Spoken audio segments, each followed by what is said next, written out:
You may be seated. Thank you.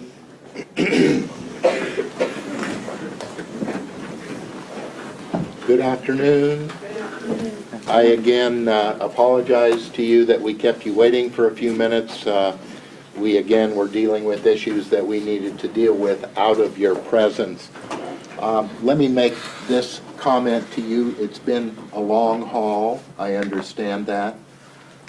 It is critical that you try your best to stay alert, attentive to the evidence and testimony that's given during the course of the trial. I think I indicated in one of my preliminary admonitions to you that it is evidence you will hear only once. We can't allow you to request a transcript of a particular witness's testimony because you missed something during the course of the trial. The exhibits will go back to the jury room, but witness testimony comes and goes, and if you miss it, it's gone. I used to have lunch regularly with a very good friend, and invariably at the end of lunch he'd kind of lean back and he'd say, "Full belly, dry pants, time for a nap." And, you know, particularly in the afternoon, it's difficult to remain attentive. And, you know, if you feel yourself getting drowsy, move around in your seat, stand up if you need to, and if you absolutely just can't take it, raise your hand and we'll take a break, okay? So, thank you all very much for your attentiveness. Just keep it up. Mr. Bull, I think we are ready to resume with your examination of Mr. Carter. Mr. Carter, I would remind you, sir, you are still under oath. Okay. Bill, I think where we broke before lunch, we were talking about you had been moved from 132 Perry Street to the Pleasantville Police Department. Correct. And did you provide a statement to law enforcement at that time? Yes, I did. And then where did you spend the night that night? I spent the night with my son, Jason, at his home. And did you get much sleep that night? I didn't sleep at all. The next day, Saturday, where did you go? Saturday morning, I got up, and I didn't get up. I was on the deck, and decided to go down to Shirley's dad's. Bill, I want to stop you for a second because I think what I'm asking about is Saturday. Okay, Saturday. Okay. On Saturday, did you go over to 132 Perry Street? Yes, we did. I did in the evening. Okay. Were you allowed inside yet? Towards the very end, late in the evening, we were allowed inside. When you got told you were allowed to go inside, did a sheriff's deputy hand you any paperwork? No. Okay. When did you get the paperwork? I had gotten my pickup back. The pickup had been released to me, and I started to take off for my son Jason's house, and I met a deputy in the driveway, and the deputy said, "I have your warrant," and he handed me a warrant, and I put it in the console of my pickup, and that was it. I really wasn't sure what a warrant was. I knew they'd had it for my home. Now, did you spend the night there with Jason and Shelley? Yes, I did. Was there any conversation Saturday evening about the warrant? No. Did anyone ask you to go get the warrant? No. Did you tell anyone that you had gotten a warrant? No. On Sunday morning, Did you leave Jason and Shelley's home before Jason and Shelley got up? Yes, that's Sunday morning is when that was the second night of walking on the deck, and I decided about early in the morning to go see Shirley's dad, Carol. He gets up early. He's usually up at 4:30 or 5 o'clock, and I thought I could talk to him, but he wasn't up. So I went out to 132 Perry Street and fed the pigs. They needed to be fed, and took care of the chores, and then I drove back to Jason's house, and they were up by then. They were all up at that time. Between 132 Perry Street and Jason and Shelley Carter's home, did you make another stop or drive by somewhere else on Sunday morning? I drove by Shirley's farm home where she grew up. Why? It's pretty close to Jason's, and that's where she grew up and where I remembered her as a young girl. When you arrived at 132 Perry Street that day, was the family, meaning Jason and Shelley and their children, starting to get up? And that wasn't at 132 Perry Street, that's at Jason's home. And they were up. Thank you. Mm-hmm. At that time, did you have a discussion about the paperwork in your pickup truck? Yes, I did. Jason said to me, he said, "Dad, you have a list of the things taken out of your house." And did you agree with them? I said, "No, I didn't see anything like that." I said, "It's just a warrant." And he said, "Go out and get it." And I got it out of my pickup, the console of my pickup, and he was right. There was a list of the things that were taken from my home by law enforcement on the back of the warrant. After you got that list, what were your plans for the day? Well, the thing about the list was I noticed the one gun was missing, the .270. It wasn't on the list. That's the first time I knew that that particular gun was missing. And you mentioned this .270. Who purchased this gun for you? My oldest son, Billy. May I approach the witness? You may.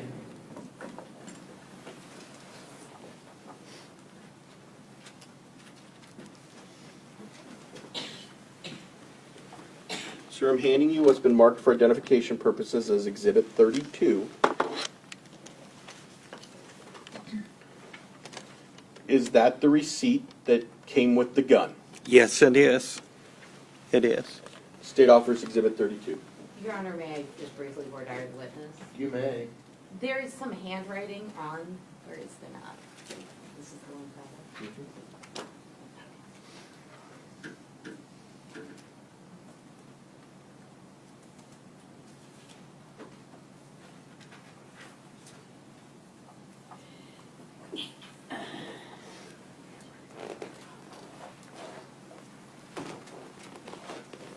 No objection.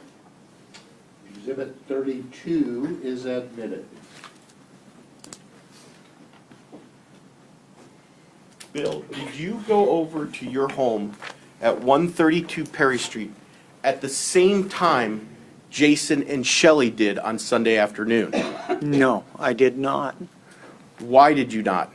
Well, my brother, little brother Chris, and his son Stacy had met with my sister Beth and brother-in-law Steve Core at the Cobblestone Inn, and they came out to Jason's, and we all went out to 132 Perry Street after Jason and Shelley had already went out there. Do you have any idea how long they were there before you got there? You know, I don't. When you went inside the home, what was going on?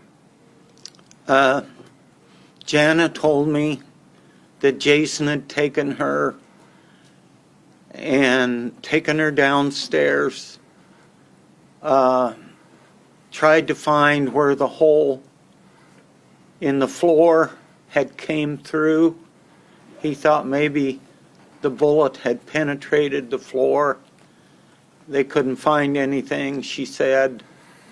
And then he took her upstairs and showed her. Objection, at this point, I believe this is all based on hearsay. Okay. Why don't you ask another question, Mr. Ball? Sir, at some point, did Jason Carter start pointing out to you things he had found? Yes, he did. He did. And he showed me the gun safe down in the basement, and he said there's a live shell in the door. And did you see that? I did. And there was a box of .270 ammunition, empty box, on the floor of the gun safe, and I started to reach down and pick that up, and Jason said, "Dad, don't touch that." And so I let it go. And then he was pointing out the dust on top of the gun safe and how there was dust, and yet the lens covers for the .270 were clean, and they were laying on top. Bill, how did you feel that this evidence had been left behind? Objection, relevance. Sustained. Your Honor, may the state be heard? Yes. It's probative to this witness's subsequent course of action and credibility afforded by the jury as to why he did what he did next based on what he felt. I think you can just ask him what he did next. Sir, as a result of learning that information, did you make any statements or demands of anyone? I was upset that that evidence was still there. I was upset that I had a Colt from the Civil War that was missed. It was in a glass case. Yes, I was upset. I thought some things had been missed. Sir, did you start to spend the night at 132 Perry Street the week after your wife's death? Yes, I did. Did you spend the night alone? No. I always had somebody with me. The first night, Shirley's dad stayed with me. Second night, my daughter Jana stayed with me. And I know my son-in-law Dee stayed with me one night. I want to talk about Thursday night. At some point on Thursday night, did you wake your daughter up? I did. Now this is after the funeral. Funeral was on Wednesday. Thursday night, I couldn't sleep. And I woke Jana up about 2:30 in the morning, and I said, "Do you mind going in the kitchen with me and talking?" And she said no. And I sat down with her at the kitchen table, and I said, "At what point in your conversations with Jason did he say Mom had been shot?" Objection, any response calls for hearsay and it's still a reference to hearsay. Sustained. Sir, please don't tell us what Jana said. Okay. Did the two of you have a discussion about what each of you had told and learned things from Jason Carter? Yes. The next morning, as a result, what were your plans? Our plans, she and I had made plans, were to go see my lawyer. I had some things that just weren't making sense. I needed to straighten some things out. Prior to leaving your home, did you receive a phone call? Yes, I did.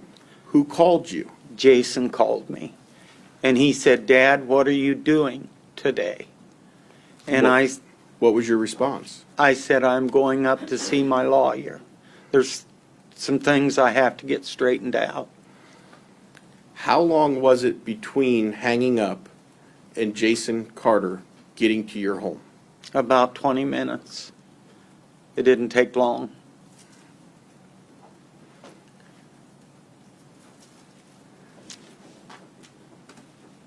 Prior to Jason and his family arriving, did anyone else show up at your home before him? D. Lane, Jana's husband, was there. He got there. So there was 3 of us at the kitchen table. And did Jason Carter enter into the home? Yes, he did. And Bill, please don't tell me anything anyone said. How long was Jason Carter in your home for? Less than 30 seconds. And how did he leave? He left angry. Your Honor, if I may have a moment. You may. Bill, we mentioned the gift that your son Billy had gotten you, the 270. Yes. During the course of your relationship, and that's a lousy way of saying it, but over time, did Jason and Shelley ever buy you a nice gift? Oh, yes. And what was that gift? They bought me the gun safe in 2002 that was down in the basement that the guns were in. They also purchased in 2014, they gave me for Christmas a four-wheel drive, what we call a four-wheeler. Like an ATV type thing? Yeah, ATV, yes. And where did you park that ATV at?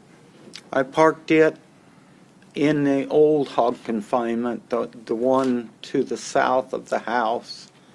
It was a good place to park it. It fit in there well, and it was dry.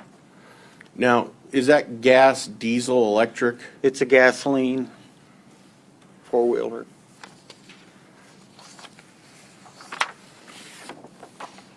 Bill, I don't believe I have any other questions. Ms. Branstad might. State of Iowa passes the witness. Cross-examination. Well, let's just talk just a little bit about that gun safe. The gun safe came up early on in the discussions after Shirley died, didn't it? Mm-hmm. Yes. And you and Jason talked about it because Jason, essentially, you had to remember that Jason had given it to you. And you told Jason that. Is that correct? That I remembered that he gave it to me? Yes. No, not necessarily. I didn't remember that at first. And it's not the only nice gift that Jason and Shelley gave to you or Shirley. They bought you a couch too. They, along with Dee and Jana. And most holidays, Shelley and Jason tried to do something nice. Would that be correct? Correct. In fact, your relationship was a very good relationship, wasn't it? Yes, I thought it was. Shelley and Shirley were close. Yes, Shirley would do anything for those grandkids. Yes. And Shelley would help out Shirley. No, not very often. No. When there were family events, they'd get ready together. Yes, we had Christmas, Thanksgiving. And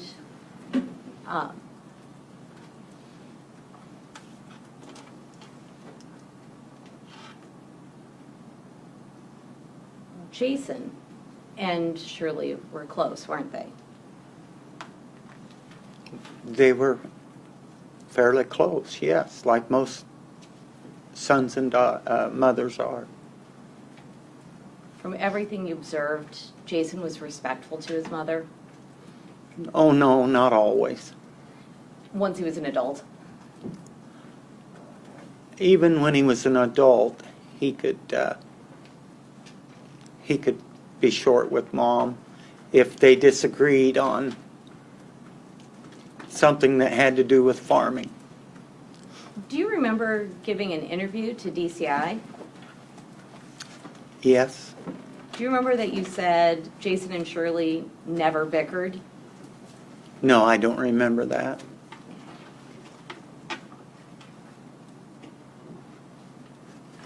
We'll wait a moment and we can play that and maybe help refresh your memory. You don't remember saying that they never bickered and they never argued?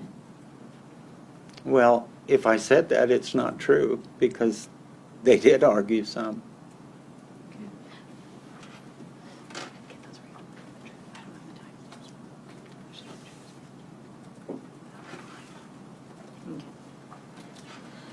Have you reviewed that the transcript from your interview with DCI? No, I have not for a long time.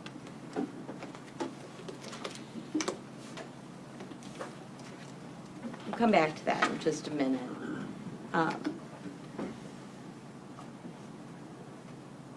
Now, you've also said that Jason never gave you any trouble. Not growing up, he didn't give me any trouble. And that you got along very well. Yes, You never saw any indication of violence from Jason? well, no, not towards an individual. I have seen it with an animal. Okay. You've seen him be loving and caring and gentle towards you and towards Shirley. Yes.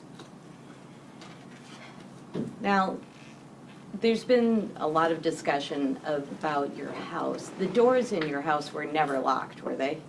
Never locked. Not at night. Never. When you dropped Shirley off at 7:30, she said she was going to finish her coffee and go do chores. 7:45. 7:45. Okay. And if your transcript says 7:30, it's still somewhere in that 7:30 to 7:45 range, correct? Correct. And Shirley said she was going to finish her coffee and go do chores right then. Yes. She said she would finish her coffee before she chored. And she always did chores in the morning. Yes. She was, to some degree, a creature of habit. She did things the same way most days. Yes, she did.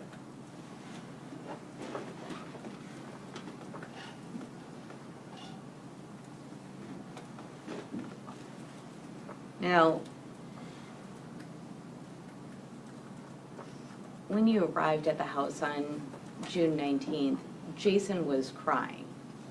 He was on the phone, talking to Jana on the phone on the deck, and I couldn't understand what he said, and I didn't try. I went right in the house. But you could see that he was, I think your words were crying and bawling. Yes, if that's what I said.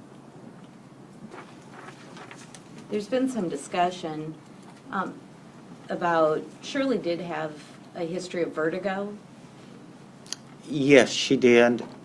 Occasionally, she would have to lie down if she was dizzy. She had taken what they call a cure, where they position her head, lay it down over a bench, and they position it to get the crystals in the right position. And she had not had any vertigo for a long time. In the past, though, she would occasionally have to just lie down. Yes. We talked a little bit about being upset about the things that were missed by law enforcement in your house. Jana and Jason were upset about that too, weren't they? Yes, they were. I couldn't understand why they didn't take the gun safe. And I couldn't understand why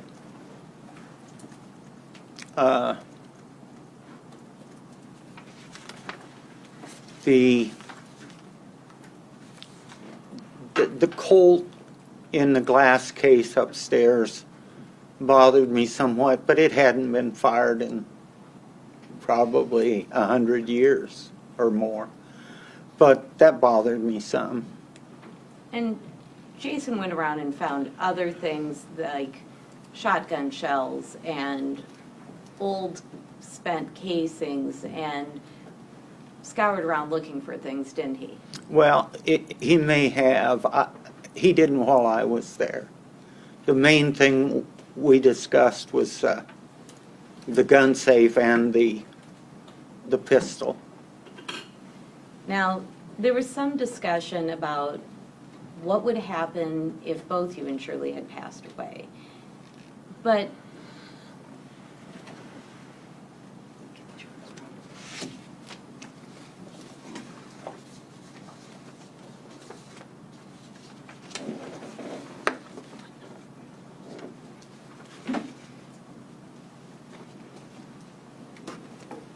Your Honor, may I inquire what the last entered exhibit was? For the defendant? Yes, Your Honor.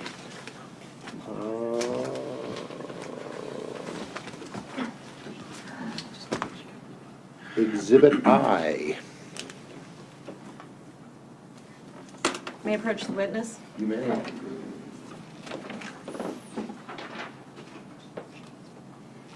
Your Honor, we have no objection to I. How about J? This is Exhibit J. J, we have no objection to J either.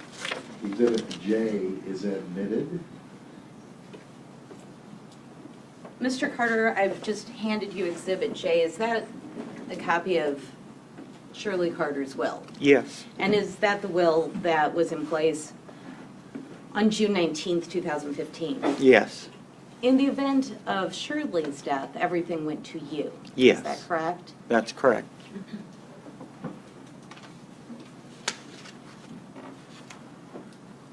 That's the way it usually is in joint tenancy. And Jason was aware of that, wasn't he? Well, I don't know if you read the complete will or not. You provided it to him, though. Yeah, we showed him where he was the main beneficiary, and we showed him where he would be the executor. Now, I don't know if you read the will word for word.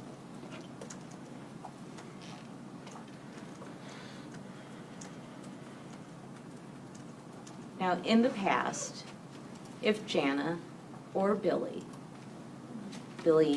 Dean, or Jason needed anything, you or Shirley would help them, wouldn't you? Money-wise or help-wise, or Either.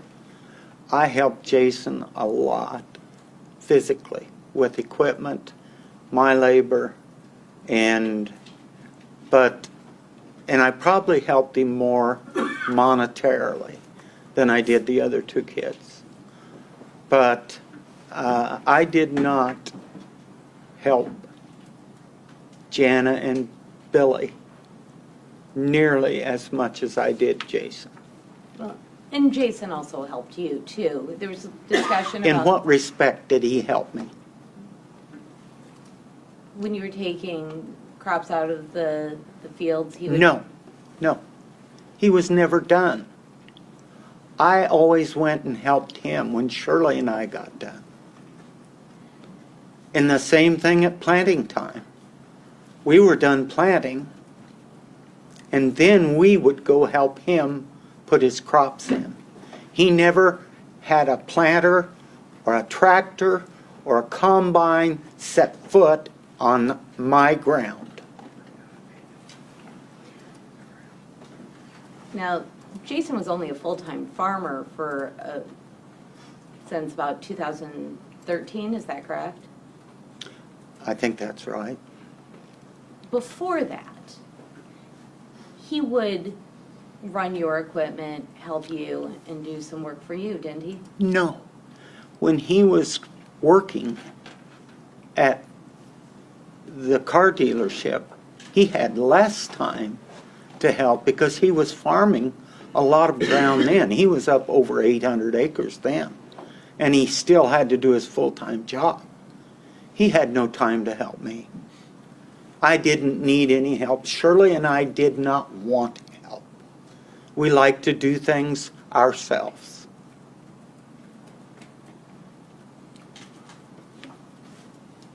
And you found that Jason was trying to do more on his own and becoming more independent, as you said.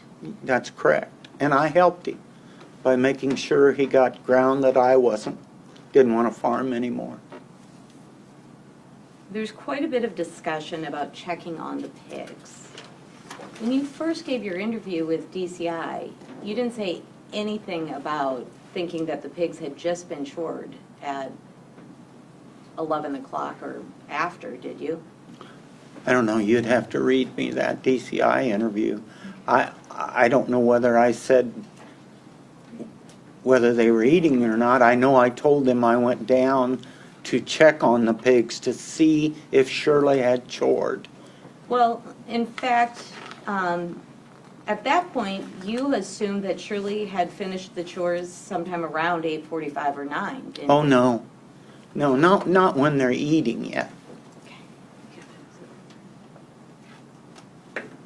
May I approach counsel? You may.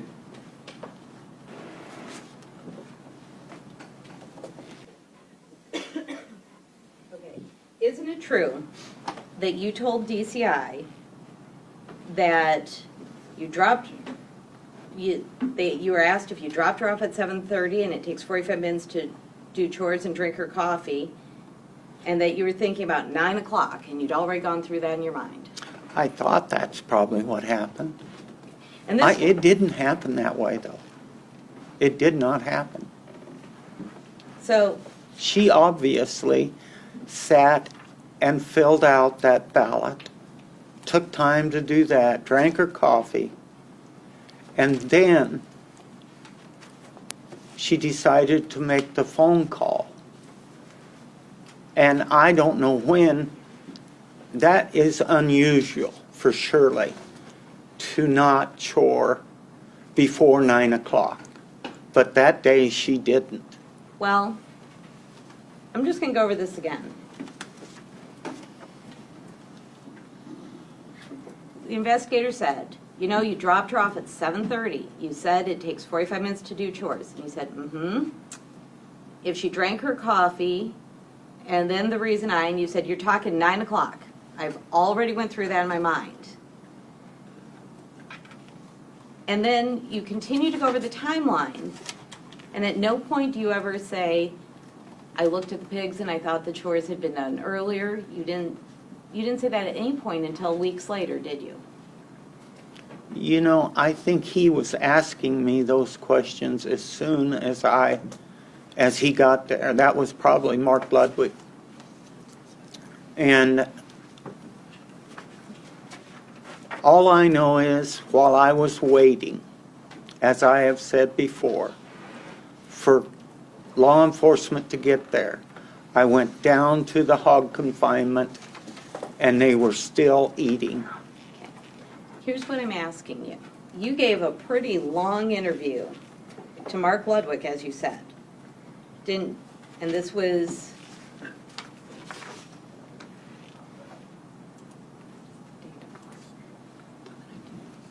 you gave a pretty long interview with Mark Ludwig, didn't you? Yes.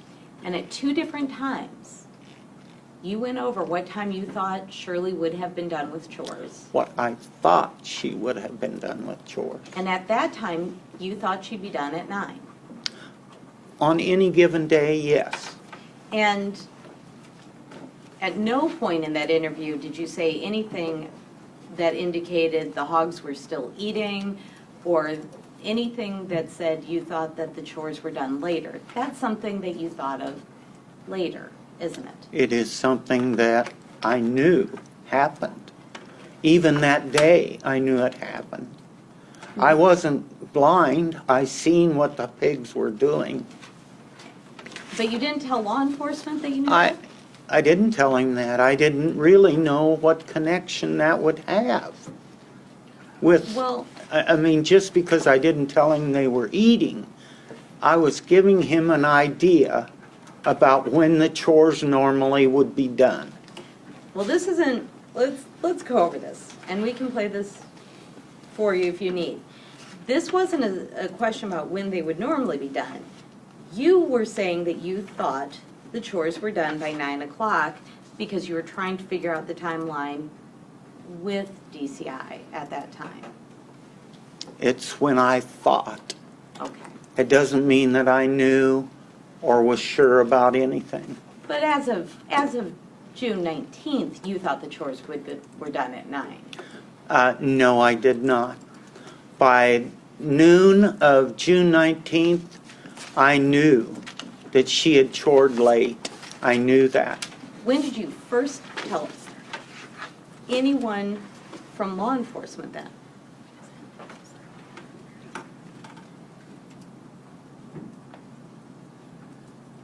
Probably told my lawyer that. So that would have been at least 6 days later. Yes. Could have been. I don't really know. I don't know. I talked to Mark Ludwig, and then there were other law enforcement officers that came out to the house. I don't know who I would have said that to first. Okay. But that is exactly what I seen. Well, Mark Ludwig, you didn't talk to till late in the afternoon, beginning at 4:30. Oh, Does that sound he right? came up to me. He came up to me as soon as he got there, and he said, "You could have done this when you let her off from coffee." And that was very early. Okay. You went and you gave a 2-hour interview almost with Mark Ludwig the afternoon of June 19th, correct? No, I don't remember that at all. I was interviewed by a lady. Okay. Let me go over that then. So the interview at 4:30 is with Dave Overton and Elizabeth Reuter. Yes, And that was about a 2-hour interview. yes. And in that time, they went over and over and over the timeline, didn't they? They could have, yes. And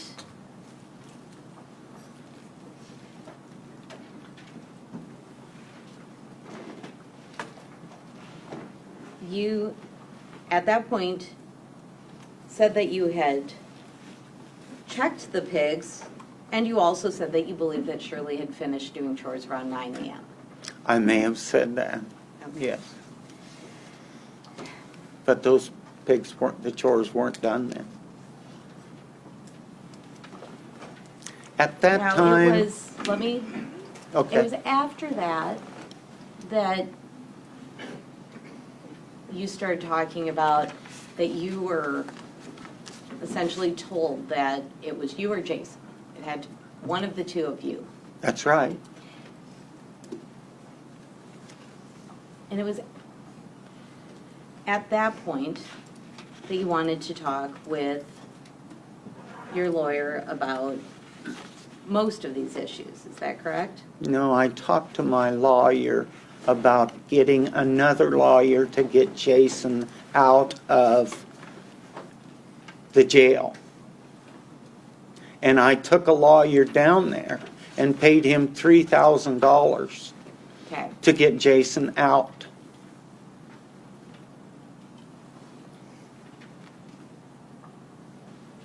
Now, I'm going to sort of step back, because we're talking about a couple of different things. Jason wasn't in jail. He was at the sheriff's department, correct? He was being interrogated. Okay. And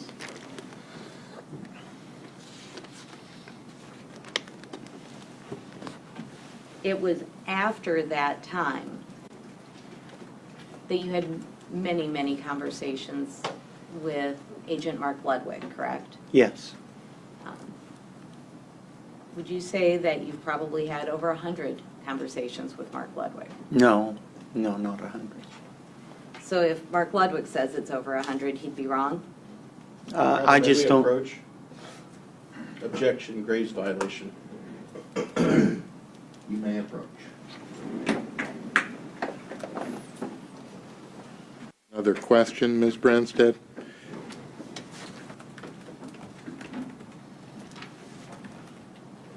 Do you have any idea how many times you've talked with Agent Ludwig? I would say at least 60, maybe 70 times. He used to come to my house quite often.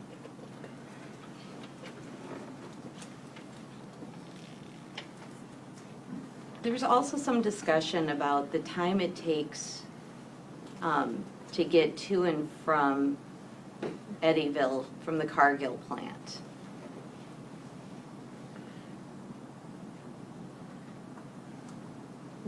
How many, you said you've driven that route a number of times, right? Oh, yeah. I started hauling into Eddyville when that plant first opened. How long would it take to get from Cargill to the Heberlin Farms?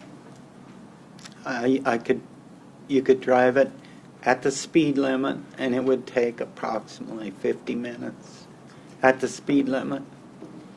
But if you were 5 mile an hour over, you could drive it in 40 minutes or a little over.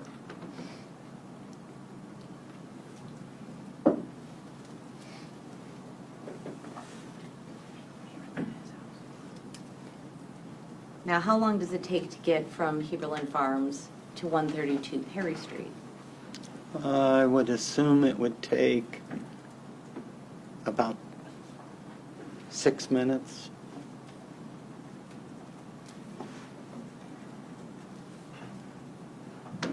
When you park a semi, do you let it run for just a little bit to cool down before you turn it all the way off? Yes. How long do you usually let it cool down?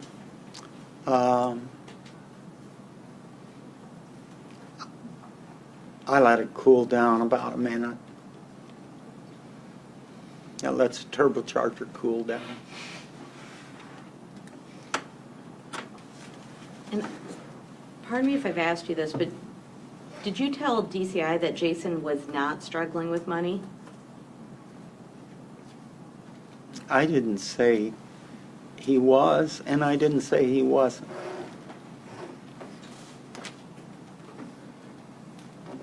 I was concerned about Jason myself, but I don't know whether I told DCI that.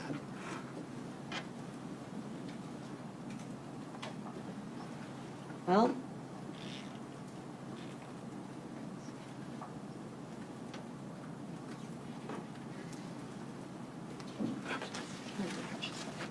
may I approach the witness? May. You said you don't remember. I'm going to show you your transcript at page 129. And do you see line 122 there? Mm-hmm. And is that your answer? Mm-hmm. Then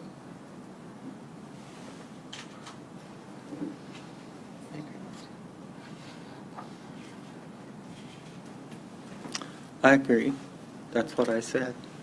so at the time, you told DCI that Jason wasn't struggling with money and that you would bail him out if if needed. Is that correct? That's correct, at that time. The paragraph before that, you could read that too.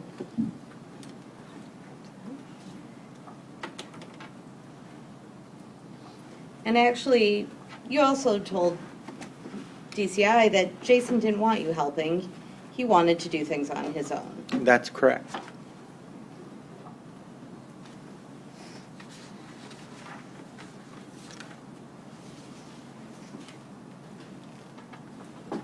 Now, there was some discussion about whether or not Shirley was in rigor mortis. I want to make sure we're very clear here. It wasn't just that you said that Shirley was stiff. You said that Shirley was in rigor mortis and that you know what rigor mortis is. Is that correct? That's correct. That was a few days after Shirley's death when you were unhappy about the investigation. Is that correct? Right. I also had been told by Jason that he thought his mother had been dead for 2 hours. Well, and that's what you thought initially also, wasn't it? No, I really didn't. I didn't know. I'm not an expert on that. Okay. Well, I still couldn't understand how I could pick her head up without lifting her body. okay. Well, you said to TCI that you didn't move her, that you hugged her, and that she was stiff, didn't you? I'm sorry. May I approach again? I'm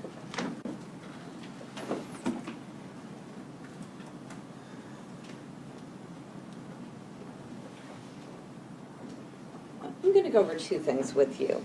Your transcript starting on page 28. You said, the investigator said, and you went downstairs, and you said, we had went downstairs. And the investigator says, and it was after that that you went out to look to see if she fed the pigs, or was that during that time too? And your answer was, that was way, way later when, and the investigator says, way later. And then you say, when they wouldn't even let us get close to the house, I went around, I went down, I went to try and figure out the time frame. And you say, Jason did tell me, he said, Dad, she's stiff. She's been dead quite a while. And then you say, she was stiff. There wasn't any doubt in my mind she was gone. So Go. you at this point say she was stiff there too, don't you? Yes. But my son had told me she was stiff many times. I am not an expert on that. But you're telling DCI at this point that you felt that she was stiff, that it was your perception that she was stiff too, correct? Well, my perception is not the best person to ask about that. Her hands that had been folded across her chest, they went down and her elbows rested on the floor. The pictures show that. So that means her arms were not rigid. Her elbows rested on the floor, and the pictures show that. So I cannot say I don't know enough about rigor mortis. I don't know enough about death.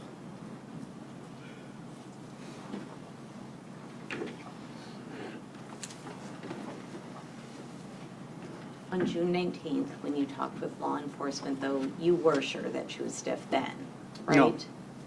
No. And on June 22nd, when you said, let's, do we have that practice?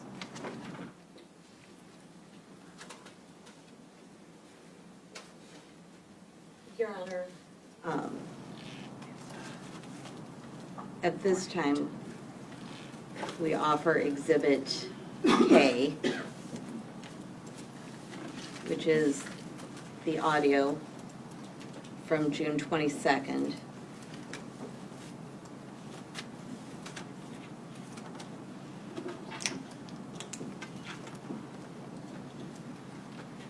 Specifically, the audio of Bill Carter and his interview with DCI. Yes.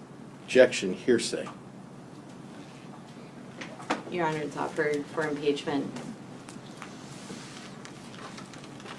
Well, I'm going to sustain the hearsay objection as to the entire interview, counsel. You may certainly use portions of it to impeach the witness. Your Honor, at this point, we'd ask to play the impeaching portion specifically.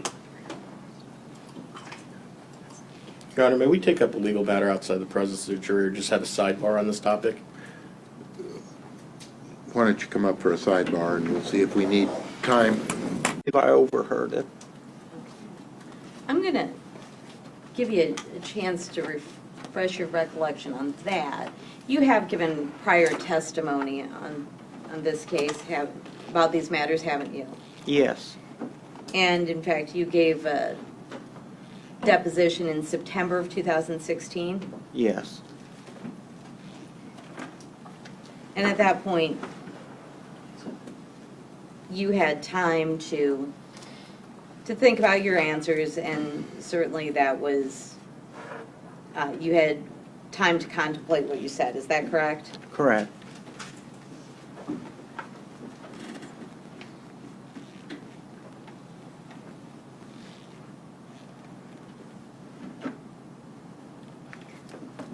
May I approach the witness? You may. Your Honor, for the record, I'm not certain for what purpose the witness has not indicated for a refreshing of their recollection that they're confused or doesn't remember. I think he has certainly implied that, Mr. Bull.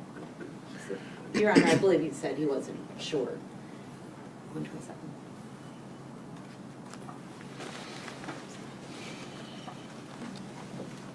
I understand. I'd like to read that context.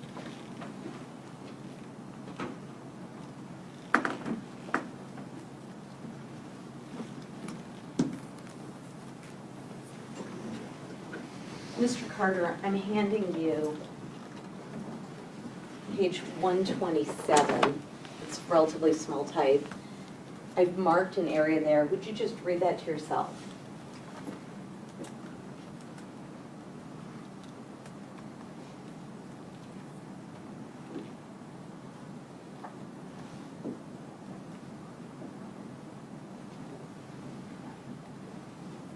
You're right.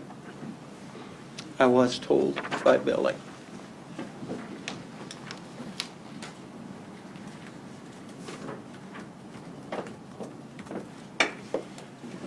And Mr. Carter, people have gone over their recollections of these events many, many times, haven't they? Yes. And certainly sometimes it's difficult to keep straight what came from what source, isn't it? Probably, yes.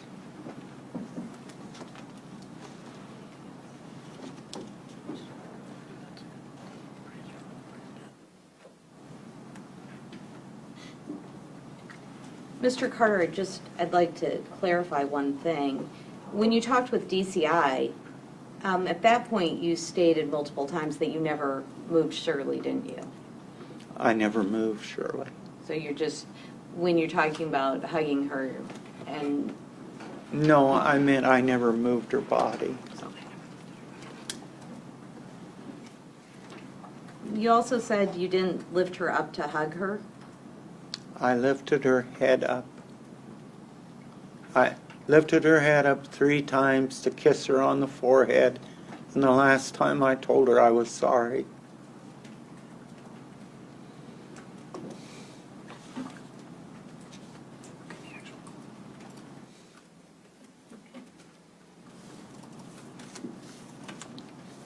Mr. Carter, you called 911 after you talked with your daughter, didn't you? Yes.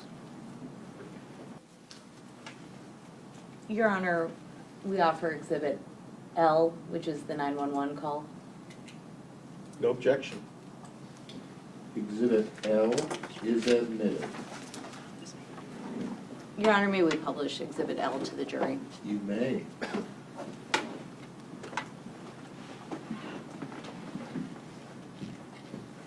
While we're preparing that, may I continue questioning? You may.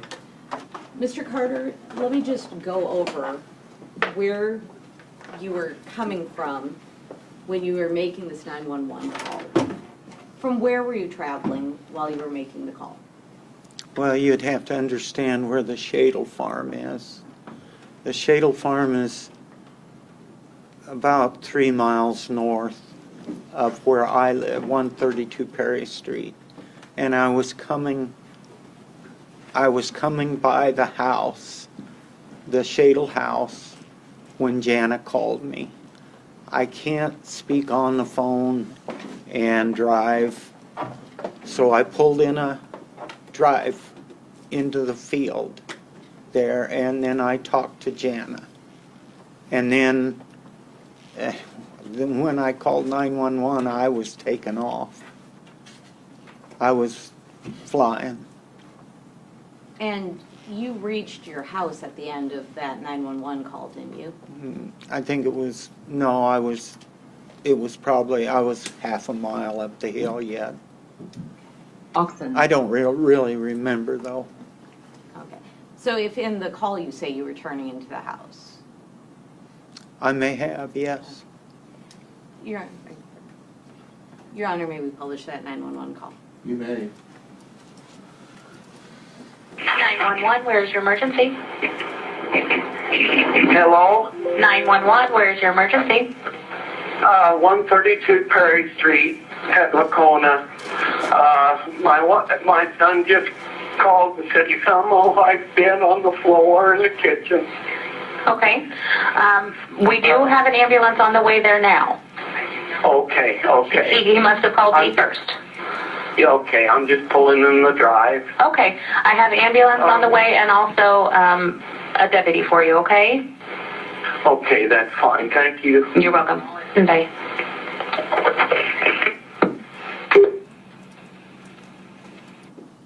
So I just want to clarify two things from that. On the call, you say that your son just called, and it was actually that your son had called My daughter. your daughter, who then called you. Is that correct? Mm-hmm.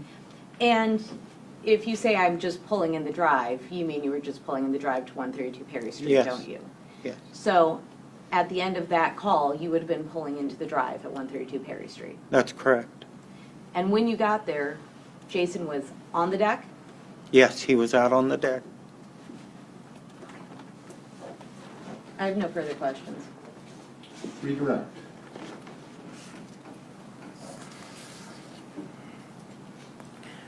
Bill, on June 19th, 2015, did you have any reason to believe Jason Carter was in any way responsible for your wife's death? No.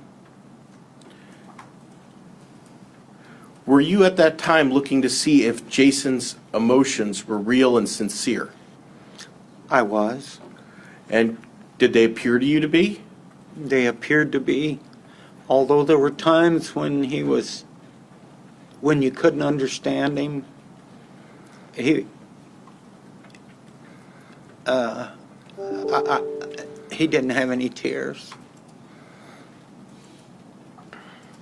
And at that time, did you feel like law enforcement immediately thought someone in your family was responsible? Well, it didn't take very long, and I realized that they thought it was somebody in the family. And as a result of that, did you folks somewhat stick together? Yes, It we was did. Team Carter versus DCI. That's right. And is that why, as you indicated, you paid $3,000 to get Jason Carter out of the sheriff's office? Yes, Because at that time, you felt like you needed to stick up for your son. I did. And at that time, Were you repeating things Jason Carter told you because you had no reason to think they weren't accurate? That's correct. Did Jason Carter, was he at the home before you did? You Yes. were there? Yes. Did he have more time with your wife? Yes. Did you assume when he was saying she was cold and she was stiff, it was based on some knowledge that he actually had? Objection leading. Sustained. Sir, did you know whether or not Jason Carter had spent a significant amount of time with your wife before her death? Or, excuse me, between her death and when you arrived? I didn't know for sure. Did you have any reason to think that he knew more information than you did? Oh, yes.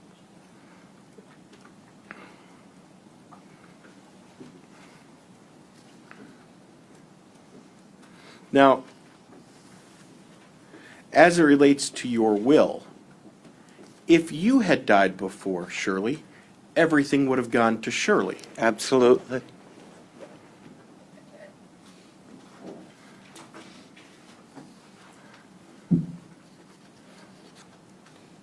At the time of this interview with DCI on the 19th and then on the 22nd that you were asked about the pigs, did anyone from DCI specifically ask you, were the pigs still eating?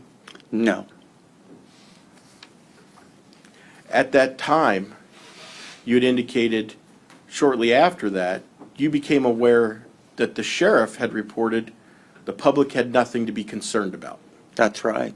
Did that aggravate you? Yes, very much so. Did that reinforce it's the Carters versus everyone else? It did. My daughter was right there beside me. She was just as angry as I was. Now, you were asked questions about, do you let your semi cool down? Do you remember those questions? Yes.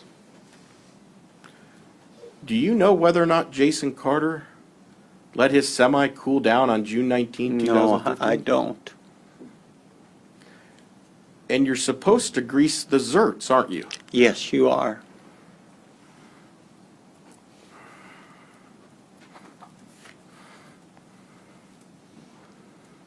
And then Miss Branstad asked you a number of questions about rigor mortis, didn't she? Yes.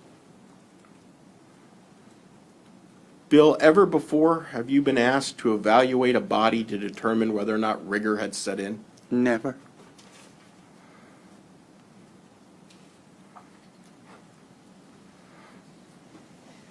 Bill, over the last 4 years,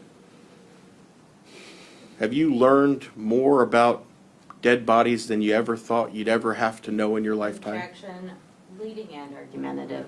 Your Honor, it doesn't. Sustained. Bill, Mr. Carter, have you over the last number of years learned what rigor really is? Yes, I Objection. have. I believe Mr. Carter just testified a little bit ago that he's not an expert, and now he's being asked if he is. He's simply stated at this point that he's learned about it over the last 4 years. Ask another question. Sir, knowing what you know now, were you correct or incorrect on June 19th when you used the term rigor mortis? I was correct. What do you mean by that? Full rigor does not go into effect for Objection, Your Honor. I believe we're now getting into expert testimony, and I can board the witness to find out if he's an expert, but Sustained.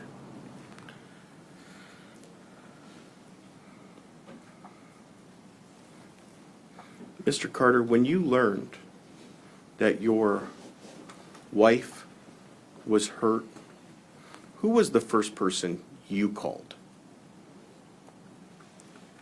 when I learned Shirley was hurt, Yeah. I learned she was dead. When you learned she was dead, who was the first person you called? I didn't call 911. I called 911. And then I just went, I went straight home. Pass the witness back. Any further questions? Jana asked you to call 911, right? Yeah, she wouldn't have had to ask me.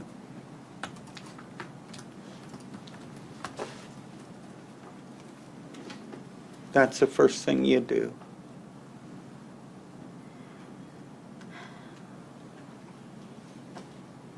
Mr. Bull made reference to Team Carter.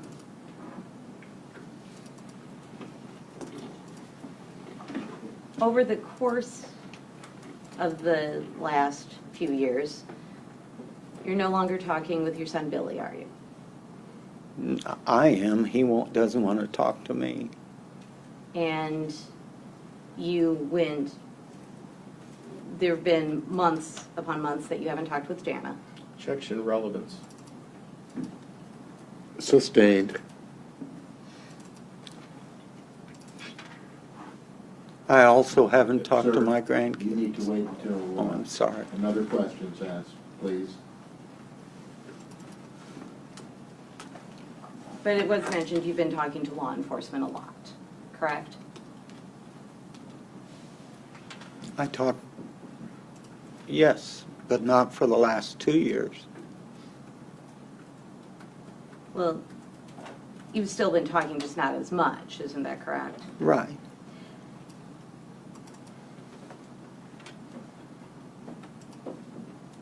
In all the time that, well, let me just say, law enforcement, specifically Agent Ludwig, told you that it was either you or it was Jason, and he knew it was one of the two of you, didn't he?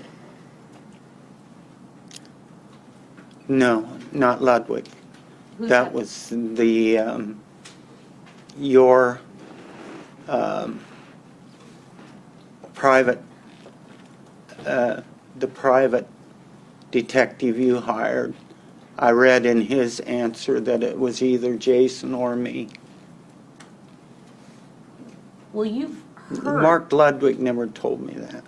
Well, you've heard Agent Ludwig say that he only had 2 suspects. I believe you heard him testify to that, haven't you? No, I haven't. Do you remember, you've sat through preliminary hearing in this case, didn't you? Preliminary hearing in this case? Yes. And you heard Agent Ludwig say he only had 2 suspects, you and Jason, didn't he? Well, I don't remember it, but he may have said that. I don't remember that. At that time, you weren't aware that there were more than 40 reports implicating... Your Honor, objection beyond the scope. Sustained. Your Honor, may be heard? Watch. Now, we've entered the will, but let me just clarify. When Shirley died, Jason didn't inherit anything. No. And even before these charges, he didn't ask for anything. No. And there is no life insurance policy.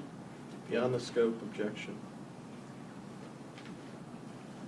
Overruled.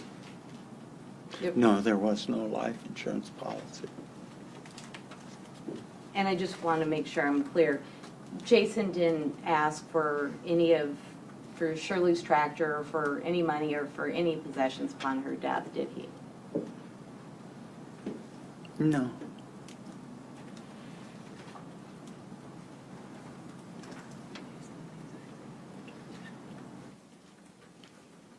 I have no further questions.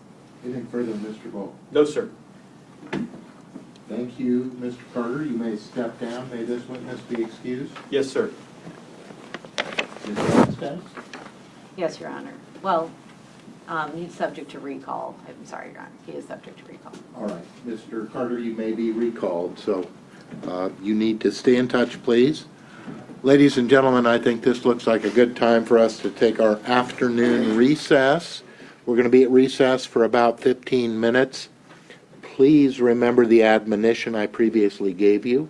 Keep an open mind. Do not discuss the case with anyone, including among yourselves. We will see you back about 3:05.